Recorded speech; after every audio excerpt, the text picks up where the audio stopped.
Hey everyone, this is Austin Schur here with We Write About Music, and today I'm here with Bennet LeMaster. She's just released an incredibly catchy single called Top Shelf Tequila that was put out on March 23rd. Bennet, thank you so much for being here. How are you doing today? Hi, I'm so good. How are you doing today? I'm doing really well. How are things in your part of the earth, wherever you may be? Right now, I'm here in Denver, Colorado, and it's great. It's Awesome. snowing right now, so I am bundled up. What Very about cool. you? Where are you at? I'm in Los Angeles, but Now, I love Denver. Two of my best friends live there. What part of Denver are you in? I'm in Reno. It's the Arts District of Denver. Um, Very familiar. Tons of great it's, breweries over there. it's very cool. It's very calm with COVID. So yeah, Good to just hear. Good to enjoying hear. the nice social distancing. Awesome. So normally I kick things off by talking about the music itself, but in this case, I feel it's a little bit different. My first question for you is do you have a favorite top shelf tequila? That's a good question. I mean, it depends what budget I'm on. Okay. No I would say budget. Don Julio I if it was mean, top shelf. I mean, okay. Don Julio is pretty good. That seems to be the classic one. Or Casamigos, nothing wrong with that. Yeah, you know what? I'll drink bad tequila all day long. It's anything after the first shot that I'm not worried about anymore. Hey, So, what are you saying about Casamigos? I'm offended for them. oh, sorry. Yeah, they're not a sponsor, so I guess it doesn't really matter. They're not top shelf enough, so we can't talk about Exactly. them They this gotta way. up either up their marketing game or, whatever it might be. Okay, so now that we've got that out of the way, on to the music part of this. Sure. First thing I'd love to hear about are the actual influences that inspired the song's creation. Sure. Yeah, so it's kind of it's a breakup song, obviously, Hmm. and it's got like a kind of like in this I kind of write from a character's perspective usually. Sometimes Okay. it's related to me, sometimes it's dramatized. In this case, it's about a relationship with someone that's an alcoholic and just kind of navigating that and being in love with someone that's not good for you. And so that's kind of what the song is about. But I wanted it to be upbeat. I wanted it to be fun and kind of a bop, even though that it's about something that's kind of sad, I mean, it depressing. totally Think about is. the I get lyrics. that though. That's kind of what I liked about it is that it's a pretty upbeat sounding song for the most part, but once you actually start listening to it, like it's sort of depressing in a way, but it's It's it's kind of you it's you depressing. telling your story and it's your music, so you can do whatever you want. Right, right. Like I who get says a that. sad song can't be upbeat? It doesn't always have to be a ballad. It can be a catchy tune that's about how a relationship can suck. Kind of Exactly. that. Exactly. So more on the production side of things, who is responsible for what? Um, did you play any of the instruments? Did you have help on it? Who helped you put this together? Yeah. So I wrote this song originally myself, and there are two writers in Nashville, Sherry Austin and Will Rambeau, and they're pretty amazing. And they song doctored, they would say with me. They looked at the song and they helped me clear up some things that weren't clear before. And they're amazing songwriters that I love working with. Um, and once we had that kind of fully clarified, I knew I wanted this to be just like this audio I'd done that was over a voice memo. It was just like Hmm. very rough, and it was just guitar and me singing, and you know, it wasn't perfect. And I was like, I want this to be what the real track that comes out is like. And Sure. so I wanted just me singing a little bit of guitar and a touch of piano, which I think kind of wrapped it up nicely, um, without a ton of production value. And so I have a friend named Jess Gromit who works in Nashville, and he's an amazing producer.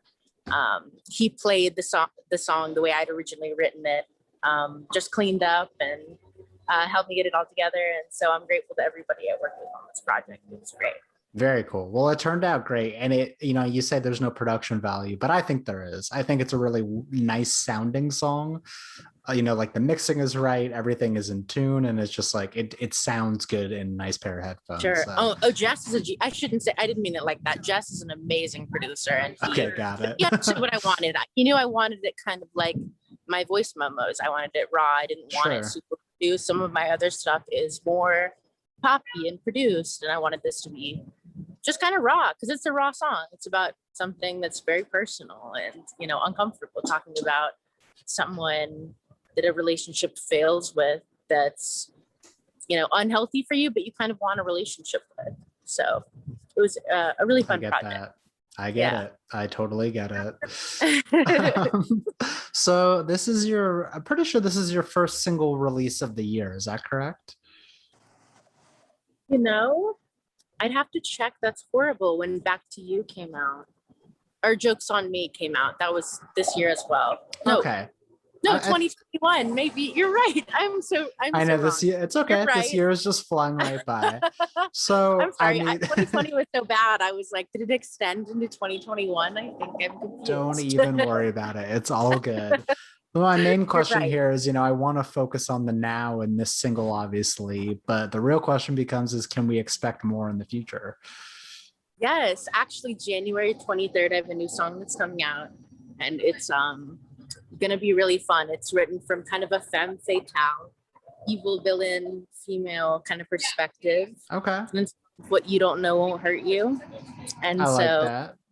Yeah, it's gonna be really fun. I'm excited to share with you all. It's gonna be very different. It's gonna be a little more of a produced bop, but it's gonna be, I think, a really good listen. So I'm excited about it. Yeah, that's actually a great point for my follow-up question here is, in terms of sound, how similar is your future music going to be compared to what you've already put out? Are you looking to experiment? Are you looking to sort of, pave your own path for yourself? Have you decided? Yeah, I'm not totally sure yet. I think I'm fairly young, and I do believe that if you really love something like I love music, it'll always be evolving and changing as you evolve and change. But yeah, I just think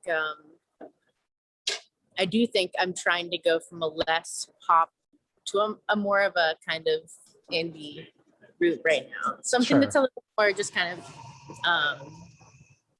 I don't know, DIY and relatable. That's kind of what I'm striving for. I get that. So who were some of your musical inspirations? If you had to pick a handful of artists that sort of made you who you are. That's a good question. People that I love listening to are people that write really well. I think Nora Jones, I think, is amazing. Sure. Amy Winehouse is amazing. A lot of hip hop artists are amazing too, and rap artists. I like people like Mac Miller that are big, and I like some smaller groups as well. Kind of sad about MF Doom dying recently. Yeah, that was a tough loss for sure. I listen to a little bit of everything. Surprisingly, being from Nashville, I don't listen to a ton of country music, but I can appreciate it. And yeah, I think that artists like Nora Jones and Amy Winehouse really inspired me to be writing about stuff that's raw but powerful female writing. I think that's important. I love that. So with that being said, though, do you try to channel any of those artists when you're writing on your own, or are you trying to sort of forget about them so that they don't blend into you too much? I think what I feel lucky about is that when I write music, I don't spend a lot of time premeditating any of it. It just kind of, I write it and it sort of just kind of flows in like a very organic way, I'm just having a good time playing something. I'll be like, oh, that's a good line, and I'll write from it. And then when the song is over, my friends listen to it and they're like, oh, this is totally about this or that and your life, and it's true. But ultimately when I'm writing, I'm just kind of freestyling it a lot of the time, and then I clean it up afterwards. And so yeah, in that way, I think that I am on the spot more almost because I write stuff that I don't mean to be so personal. And then I look back at it and I'm like, wow, that was incredibly personal.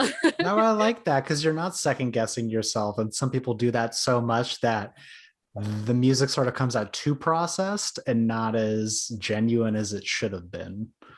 Right, exactly. And to me, I'm not, I love, music for me was growing up, you know, listening to these powerful musicians play and write and feeling like the song was about me and it wasn't, when it was written originally, obviously. And I don't care who it is. I'm empowered by the listener that's in their room listening to my song and feels like it relates to them. I think that that's like my key audience. I'm excited about that. Nice. Just every day listen and be like, yeah, today sucks. I want to hear this, or today is a good day and I want to hear this song. Totally. Okay, so speaking of your key audience, my next thing here is if you had to pick a single song out of your discography that I guess that sort of represents you the best and that you would introduce to your listeners, which would it be? Of what's out, I'd say Top Shelf Tequila is definitely the direction that I've Oh, kind of been moving towards, and it's more raw, I think, and kind of the direction I want to be in. okay. But the song I'm about to put out would be the one that I think would highlight. So I think it's going to be fun. It's more upbeat. It's more fun. Not more fun, but it's less. It's storytelling, but it's more focused on the groove. It's a good song. I like that. I mean, there's so many people that are just focused on the groove and they don't really care what you have to say. So you kind of have to hit it from all angles in a way. Right. So Exactly. give a It's little about bit being of focused on the everything. songwriting and also being focused on making something fun to listen to. I think that sometimes Totally. we get so lost in just wanting to sound fun that the lyrics don't matter. And I Hmm. think that that's something, that to me mattered the most in songs that I loved. The poetic nature of listening to somebody Totally. talk about something that's a human experience and relating to it and making it about you. Right. I don't expect someone to listen to my song and think of whatever happened to me. I hope they listen to it and think about some guy that screwed them over. Exactly. Well, it's relatable. People have been there. So, yeah, why can't they connect to it by listening to you? I get that. Right. You never know. I'm grateful for my listeners that do. So Totally. So, how do you go about creating your style of song? You kind of made it seem like it starts from a phone memo, but does it always start from lyrics? it depends. I go back and forth between picking a chord progression that really speaks to me and gets me kind of grooving Mhm. to thinking of a line that really speaks to me. But I also a lot of times will write a song without I'll hit my record button on my voice memos and I'll write a song entirely from my just kind of what I think the vocal line would be like. And then I later go in and out the guitar or the piano afterwards and then translate it that way. So the way it is expressed is always different. But I do find that the one thing that I have in common with it is I try not to take myself too seriously at first when I'm writing it. Just have fun, Right. let whatever comes out come out, and then clean up afterwards. And for me, that's been a good way of writing. I feel that sometimes the stuff that I put out when I'm not when I'm writing that I think is like the most, just kind of carefree. That's the stuff that really sticks because it's really honest and wasn't overthought. Sure. Um, and so kind of playing off that stuff that just happens naturally and then adding some structure into that. I think that's important. There is a structure and the way a song should be. And then on top of that, just have fun. So write something that's Right. relatable. Exactly. Yeah. Yeah. Like I said, you have to make music for you. And if you're not enjoying it, then ultimately, what's the point of any of it? Right. Exactly. Exactly. So I have a great time doing what I do and it makes me so happy. Nice. All right. So tell me this, what do you enjoy the most about being an artist and a creative as a whole? I think that working as an artist is always hard in that like societally we very much value things in the non-artistic realms, Yeah. and I think sometimes we undervalue the amount that you know um, just in the way that science and math and all these other important topics that we care about play into making the world a better place, a good song does too. Right. What brings people up when they're feeling down more than like a good upbeat song that's written in the way it's relatable. And so I think for me, it's the fact that being a musician isn't always something that people super highly regard, and you just do it because you love it.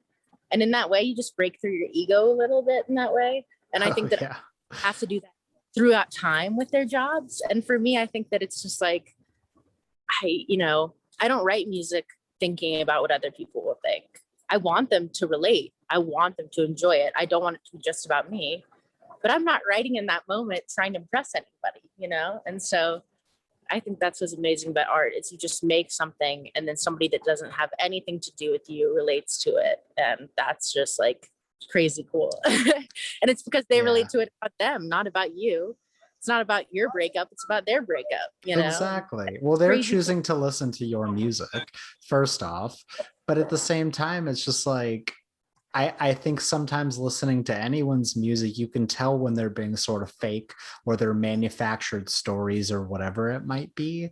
So the fact that you're putting original things out there, you're pulling from life experiences and not just kind of, writing fiction-based music it kind of sets you apart because there's so many people out Exactly. there that are Yes, just writing, whatever's trendy at the time.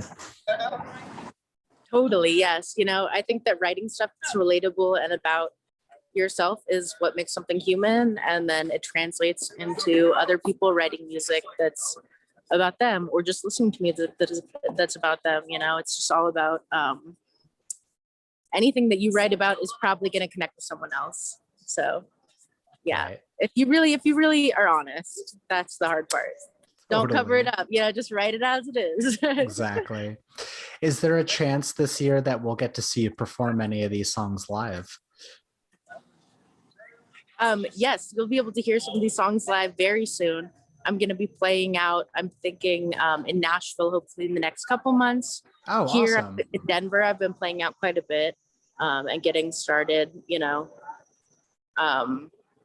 So it's just been, yeah, I'm really excited about everything that's ahead. And I think with COVID, hopefully on the uprise in terms of not having everybody have to stay inside, more live music out, you'll definitely be seeing me around. So, Totally. but I Is it also, is it just going to be you? everyone should stay home right now. Right. Well, yeah, the quicker that happens, the quicker we can get back out there. Has it just been you playing, or do you have any amount of band, or how's that working? So I do not have a band right now that I'm playing with. It's just me what I've been playing out right now, and I've found that it kind of makes for a fun, more like raw show. So, what are some non-musical goals that you've set for yourself for the rest of this year? Non-musical goals. That's a good question. I think that for me, I want to be kind of exploring. I think I've spent a lot of time doing some kind of work early in my career to just let my music, shine. And I think that now I just kind of want to focus on the same thing, just something that helps me, play out more and, I'm sorry. Let me think about this question again. It's okay. It's okay.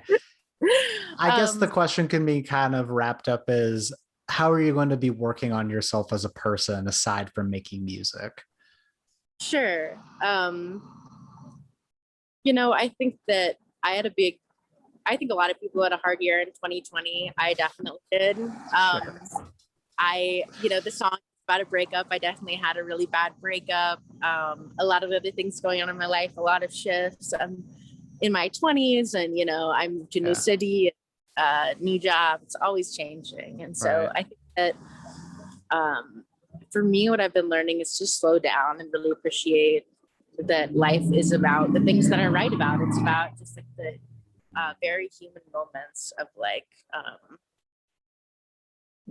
feeling sad or feeling happy or whatever it is in that moment. And then just loving the fact that you're alive and able to be there for it. And that's kind of my focus is whatever you're feeling, whatever is going on, turn it into good music, turn it into being a good person, turn it into how can I be stronger? Don't, make it about what you wish things were. And Right.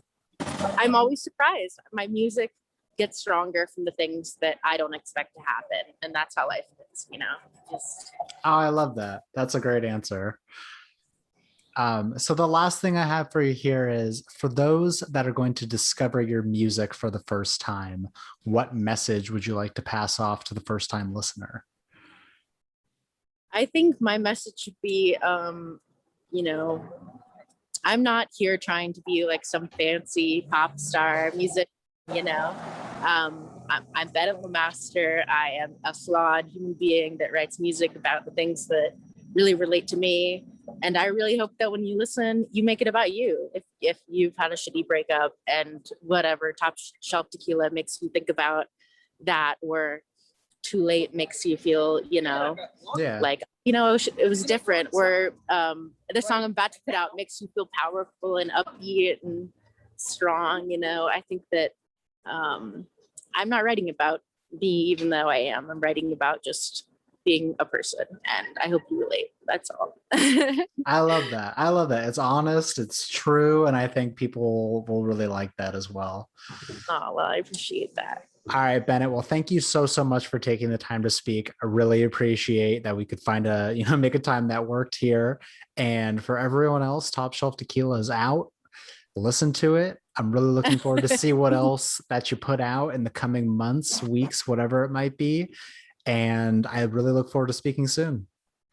Awesome. April 23rd, new release. Keep in touch. And thank you for your time. I really Of course. Take care and have a great rest of your day. Stay warm. You too. Thank you, darling. Bye-bye. All right. Bye bye.